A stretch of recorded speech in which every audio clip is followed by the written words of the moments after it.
Okay, so it's disgusting and we ate it. True food facts from around the world and throughout history. Right? And this book actually starts with a poem, which I thought was really neat. And when you guys do your birthday investigations, you may write a poem about your topic. Okay, listen to this. Hairy weeds for breakfast, slippery snakes for lunch, scary blobs that grow at night, and bowls of bloody punch. With such a lovely dinner, how could I ever wish for candy bars and chocolate cake and ice cream in my dish? All right, so this is a book, It's Disgusting and We Ate It, by James Solom and illustrated by Eric Brace. All right, and started with that nice poem. We have a verso page, which has a dedication on the top for Joyce, to my niece and nephew Claire and Eric, who are cute enough, but not disgusting enough to eat. Okay, so he's saying they're so cute. That was Eric Brace's. And now, there's a disclaimer in the beginning. Who knows what a disclaimer is? A disclaimer is when the author wants to tell you something. Right now, he's giving you all these he's going to give you some disgusting food facts. Okay?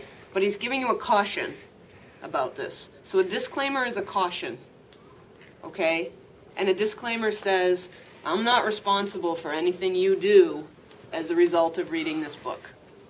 Okay, so if you decide to make a bad choice and eat something poisonous, the author says, I'm not responsible. Not my fault. It's your fault. That's what a disclaimer is. Listen to his disclaimer.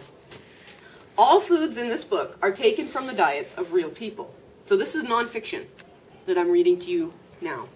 But some of these foods are not safe to eat unless you know exactly how to choose and prepare them. So, if you don't have an expert's help, don't eat them. The author and publisher specifically disclaim, so here's the disclaimer, they specifically disclaim any responsibility for any liability, loss, or risk, personal or otherwise, which is incurred as a consequence, directly or indirectly, of the use and application of any of the contents of this publication. They're saying we're not responsible if you get hurt for eating something bad. That's what they're saying. So don't try any of the things in this book. Don't do it unless an expert prepares it for you. Okay, for example, when I was in Japan, I haven't tried this before, but there's a poisonous kind of fish. It's called fugu. It's a blowfish. And if you were to eat it without it being prepared properly, you could die because it has poison inside it. So an expert would have to prepare it for you to eat. And it still might make your mouth numb. Okay, but you probably wouldn't die. But people have died from eating it. But if you went out to the ocean and caught it yourself, okay, you're not an expert at preparing fugu. So there's the same things in this book. You're not an expert at preparing these things, so don't go home and try them. All right, and that's my disclaimer.